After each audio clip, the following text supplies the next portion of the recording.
உலகெங்கிலும் வாழும் ஜோதிடம் டாக்ஸ் தமிழ் நேயர்களுக்கு அன்பு வணக்கம். நான் உங்கள் ஜோதிடர் மதுரை வரதராஜ பெருமாள். இந்த ஆண்டு ஒரு மிக சிறப்பான ஒரு விஷயம் இருக்கு. என்னன்னு கேட்டீங்க அப்படின்னா, குரு பகவான் முழு சுபகிரகம்னு சொல்லக்கூடிய குரு பகவான் ஒரு ராசிக்கு 12 ஆண்டுகளுக்கு ஒரு முறை வருவார். அந்த வகையில அவர் தன்னுடைய உச்ச வீடான கடக ராசிக்கு 12 ஆண்டுகளுக்கு பிறகு வரப்போறார். உச்ச வீட்டுக்கு வர்றாரு, குரு வர்றாருன்னா முழு சுபகிரகம் பலம் பெறாருன்னு அர்த்தம்.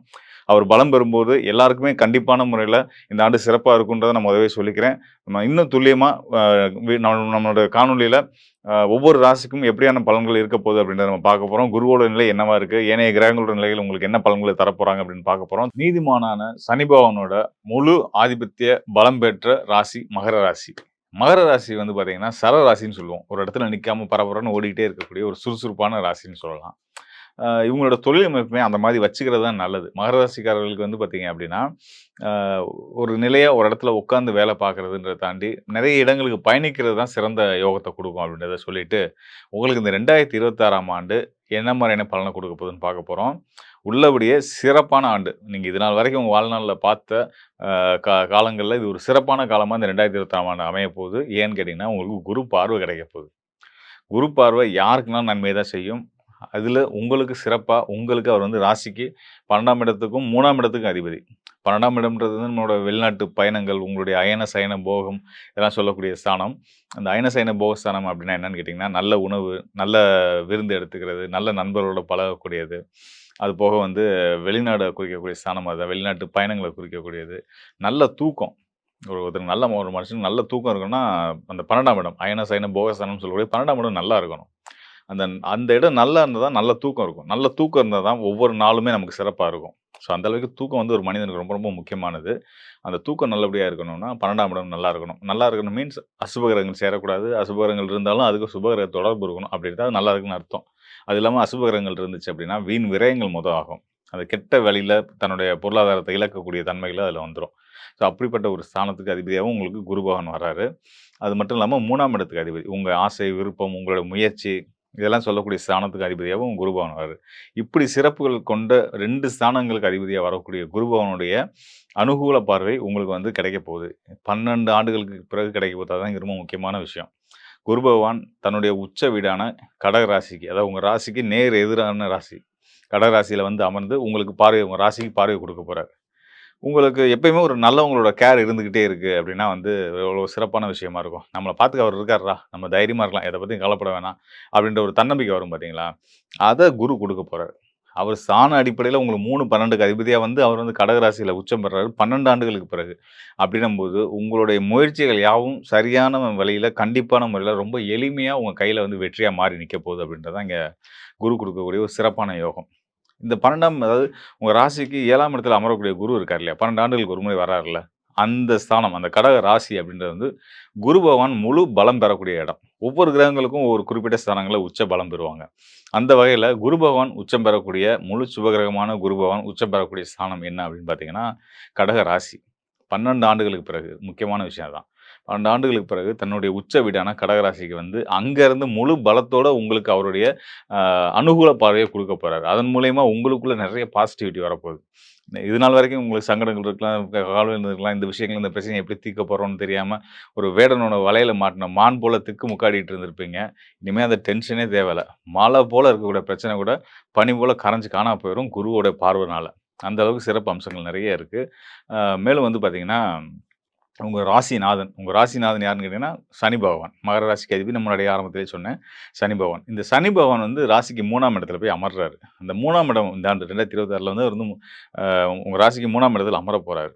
ஸோ, அங்க 3ஆம் இடத்துல அமரும் பட்சத்தில் என்ன ஆகும் அப்படின்னு கேட்டீங்கன்னா, 7ஆம் இடத்துல இருக்கக்கூடிய குருவுடைய பார்வை வந்து அங்க கிடைக்கப் போகுது. இந்த குரு பார்வை உங்க ராசிக்கும் கிடைக்குது, உங்க ராசிநாதனுக்கும் கிடைக்குது. இத விட ஒரு சிறப்பு வந்து இனிமே உங்களுக்கு வரும். கண்டிப்பா வரும். அதுக்கு இன்னும் சில காலங்கள் எடுக்கும். ஆனா இந்த 2026ஆம் ஆண்டுல உங்களுக்கு கிடைக்குது. உங்க வாழ்நாள்ல உங்களோட நீங்க அத அனுபவிக்க போறீங்க அப்படின்றதுக்கான ஒரு சரியான காலமா இந்த 2026ஆம் ஆண்டு இருக்குன்னு நினைச்சு நீங்க சந்தோஷப்பட்டுக்கலாம். ஆ மேலும் வந்து பார்த்தீங்கன்னா, குரு, சனி இணைவு இதன் மூலியமா தொழில் சார்ந்த முன்னேற்றங்கள், வெளிநாட்டு பயணங்கள், நீங்க என்னென்ன ஆசைப்படுறீங்களோ, அதான் 3ஆம் இடம்ன்றது நம்மளுடைய ஆசை, விருப்பங்கள சொல்லக்கூடிய ஸ்தானம் இல்லையா? அந்த ஸ்தானத்துக்கும் 7ஆம் இடம் நம்மளுடைய ஆ நம்ம விருப்பப்பட்டத அடையக்கூடிய ஸ்தானம் 7ஆம் இடம். ஸோ இந்த ஸ்தானங்களுக்குள்ள ஒரு தொடர்பு வருது. 3ஆம் இடத்துல சனியும், அந்த 3ஆம் இடத்துக்கு அதிபதி 7ஆம் இடத்துலருந்து குருவுக்கு இருந்து அவர் குருவா வந்து அவருடைய பார்வை சனிக்கும் கிடைக்கிறது வந்து பார்த்தீங்கன்னா, நீங்க ஆசைப்பட்ட இலக்குகள் எல்லாத்தையுமே நீங்க அடையக்கூடிய வாய்ப்புள்ள ஒரு சரியான காலம்னா இந்த 2026ஆம் ஆண்ட சொல்லலாம். இந்த 2026ஆம் ஆண்டுடைய யோக பலன்கள் உங்கள் வாழ்நாள் முழுதும் உங்களுக்கு வந்து தொடரப்போகுது அப்படின்றது தான் உள்ளபடியே உண்மை. இதையும் தாண்டி வழிபாடு ரொம்ப முக்கியம். கிரக சூழல் நல்லா இருக்கு, கோச்சார கிரகங்கள் நல்லா இருக்கு. வழிபாடுகள் முக்கியம். அந்த வகையில வந்து சனி பகவானோட ஆசி பெற்ற மகர ராசிக்காரர்கள், ஆதிபத்திய பலம் பெற்ற மகர ராசிக்காரர்கள் மகாவிஷ்ணு வழிபாடு கண்டிப்பான முறையில பண்ணணும். நீங்க வந்து திருப்பதி தான் போகணும்னு இல்ல, குருவாயூர் தான் போகணும்னு இல்ல. உங்க ஊர்ல, உங்க ஊர் பக்கத்துல இருக்கக்கூடிய எந்த ஒரு மகாவிஷ்ணு பெருமாளுடைய ஸ்தலமா இருந்தாலும் சரி, அங்க போய் ரெகுலரா வழிபட்டு வாங்க. உங்க வாழ்க்கையில மிக சிறந்த பொருளாதார முன்னேற்றத்தையும், நீங்க நினைச்ச இலக்குகள கண்டிப்பான முறையிலயும் இந்த 2026ஆம் ஆண்டு அடைவீங்க. அதுபோக உங்களால முடிஞ்ச இயன்ற உதவிகள இயலாதவங்களுக்கு செய்யுங்க. அதுவுமே உங்களுடைய வாழ்க்கைய வெற்றிகரமான பாதையில கொண்டு போறதுக்கு மிக உறுதுணையா இருக்கும்ன்றத சொல்லிக்கிறேன். மேலும் இந்த 2026ஆம் ஆண்டு எல்லா ராசிக்காரர்களுக்கும் மிக சிறந்த யோகத்த குடுக்க போகுது. இந்த ராசி, அந்த ராசின்றத தாண்டி எல்லா ராசிக்குமே 2026ஆம் ஆண்டு ஒரு யோக காலம் அப்படின்றது உச்சபட்சமான வெற்றிகளையும், ஜாக்பாட் யோகங்களையும் கொடுக்கக்கூடிய ஒரு அற்புதமான காலம் அப்படின்றத நம்ம வந்து அடிச்சு சொல்ல முடியும். அதுக்கான காரணங்கள் நம்ம முன்னயே சொன்ன மாரி வந்து பார்த்தீங்கன்னா, 12 ஆண்டுகளுக்கு பிறகு குரு உச்ச பலம் பெறப் போறாரு. 30 ஆண்டுகளுக்கு பிறகு மீன ராசியில சனி பகவான் வந்து அமரப் போறாரு. ஸோ அந்த ஆண்டு கிரகங்கள்ல அதிகமான காலங்கள் ஒரு ராசிக்கு மீண்டும் வர்றதுக்கு எடுத்துக்கக்கூடிய கிரகங்கள் பார்த்தீங்கன்னா, சனி, நம்ம ஒரு குரு இவங்க தான். ஸோ இதில வந்து சனி வந்து 12 ஆண்டுகளுக்கு பிறகு ஒரு ராசிக்கு வந்து அவர் உச்ச பலம் பெறுறது. தன்னோட உச்ச வீட்டுக்கு வந்து கடக ராசிக்கு வந்து தன்னோட நட்பு வீடு. கடக ராசி வந்து குரு பகவானுக்கு ரொம்ப பிடிச்ச வீடு. ஸோ அங்க தான் அவர் உச்ச பலம் அடையறாரு. ஸோ அது வந்து ரொம்ப சிறப்பு. அதாவது எல்லோரோட மனசுலயும் வந்து அமைதியும், சாந்தியும், நிம்மதியும் குடுக்கக்கூடிய விஷயத்த குரு பகவான் செய்யப் போறாரு. ஸோ அதான் இங்க நடக்கக்கூடிய ஒரு நல்ல விஷயமா இருக்கு.